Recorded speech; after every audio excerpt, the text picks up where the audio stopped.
Lengua castellana, grado 11, semana 5. Actividad Travesías 5.3. En este video audio hablaré en voz alta acerca de una página que yo elegí del libro El olvido que seremos de Héctor Abad Facliosset. La página que yo escogí del libro es el tercer capítulo.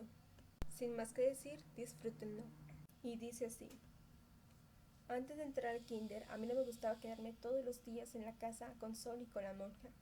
Cuando se me acababan los juegos de niño solitario, fantasías en el suelo, con castillos y soldados, lo más entretenido que se le ocurría a mi hermanita Josefa, fuera de rezar, era salir al patio de la casa a mirar los colibríes chupando las flores, o dar paseos por el barrio con el cochecito donde sentaba a mi hermana, que se quedaba dormida en el acto, y donde me llevaban a mí de pie sobre las varillas detrás.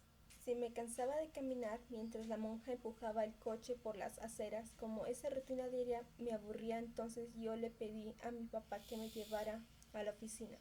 Él trabajaba en la Facultad de Medicina al lado del Hospital de San Vicente de Paúl, en el Departamento de Salud Pública y Medicina Preventiva.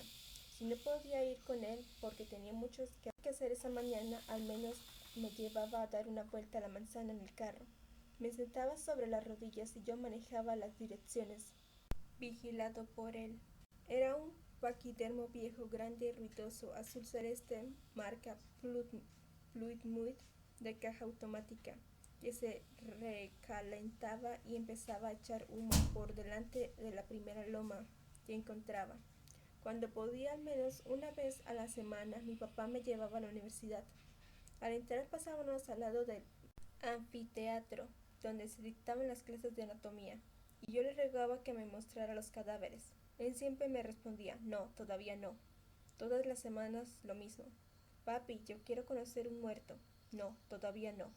Una vez que él sabía que no había clases ni muerto, entramos al anfiteatro, que era muy antiguo, de esos con graderías alrededor para que los estudiantes pudieran ver bien las disecciones de los cadáveres.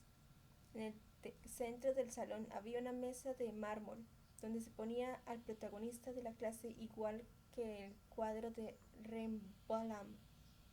Pero ese día el anfiteatro estaba vacío de cadáveres de estudiantes y de profesores de anatomía.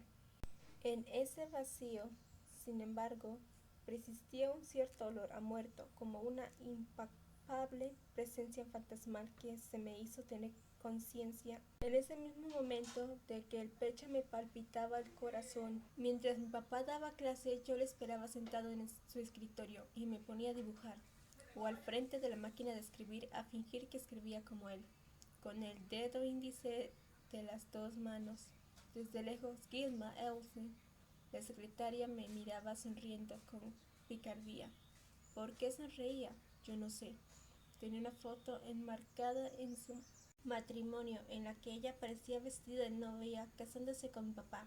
Yo le preguntaba una y otra vez por qué se había casado con mi papá, y ella me explicaba, sonriendo, que se había casado con un mexicano, Iván Restrepo, por poder, y que mi papá lo había presentado a él en la iglesia. Mientras se contaba ese matrimonio, para mí incomprensible, tan incomprensible como el de mis propios padres, que también se había casado por poder, y en las únicas fotos de mi matrimonio se veía a mi mamá casándose con el tío Bernardo.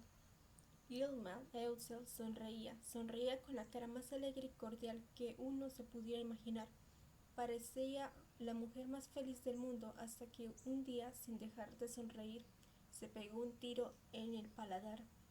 Y nadie supo por qué, pero en esas mañanas de mi niñez ella me ayudaba a poner el papel en el rodillo de la máquina de escribir para que yo escribiera. Yo no sabía escribir, pero escribía ya. Y cuando mi papá volvía de la clase, le mostraba los resultados. «Mira lo que escribí». Eran unas pocas líneas llenas de garabatos. «Muy bien», decía mi papá con una carcajada de satisfacción, y me felicitaba con un gran beso en la mejilla, al lado de la oreja. Sus besos grandes y sonoros nos aturdían y se quedaban retumbando en el tímpano, como un recuerdo doloroso y feliz durante mucho tiempo.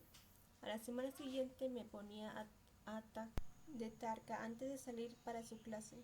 Una plana de vocales primero, la A, después la E, y así en las semanas sucesivas más y más consonantes. Las más comunes para empezar, la C, la P y la T, y luego todas, hasta la X y la H. Aunque era muda y un poco usada, era también muy importante porque era la letra con que empezábamos el nombre de nosotros dos. Por eso, cuando entré al colegio, yo ya sabía distinguir todas las letras del abecedario, no con su nombre, sino con su sonido. Y cuando la profesora del primero, Linda Ruth Espinosa, nos enseñó a leer y escribir, yo aprendí en un segundo y entendí de inmediato el mecanismo, como por encanto, como si hubiera nacido sabiendo leer. Hubo una palabra, sin embargo no entraba en mi cabeza y tardé años en aprender a leer correctamente. Siempre que aparecía en algún escrito y menos mal que era escasa, me bloqueaba, no me salía la voz. Si me topaba con ella temblaba, seguro de no ser capaz de pronunciarla bien. Era la palabra párroco. Yo no sabía dónde ponerle el acento y casi siempre por absurdo en vez de ponerlo en una vocal, que además siempre resultaba ser una O, ponía todo en énfasis y en el R, párroco, y me salía grave, párroco, o agudas, párroco, párroco.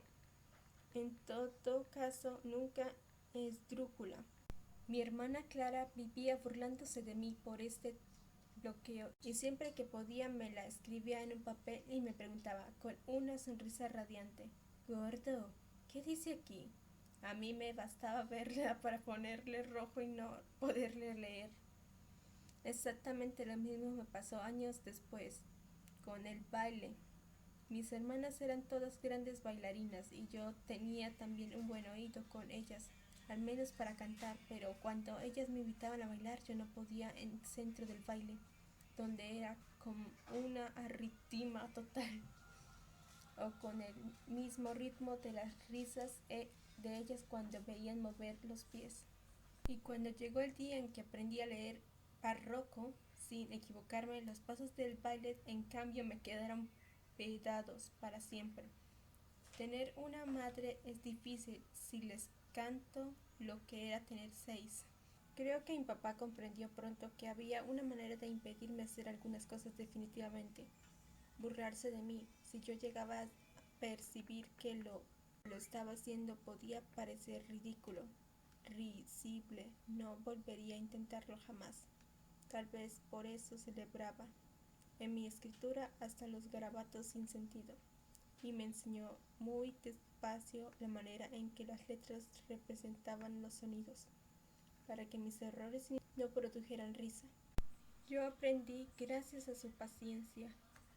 Todo el abecedario, los números y los signos de puntuación en su máquina de escribir, tal vez por eso un teclado mucho más que un lápiz o un bolígrafo. Para mí, la presentación más fidedigna de la escritura, esa manera de ir hundiendo sonidos como un piano para invertir las ideas en letras y en palabras, me apreció desde el principio y me sigue pareciendo una de las magias más extraordinarias del mundo.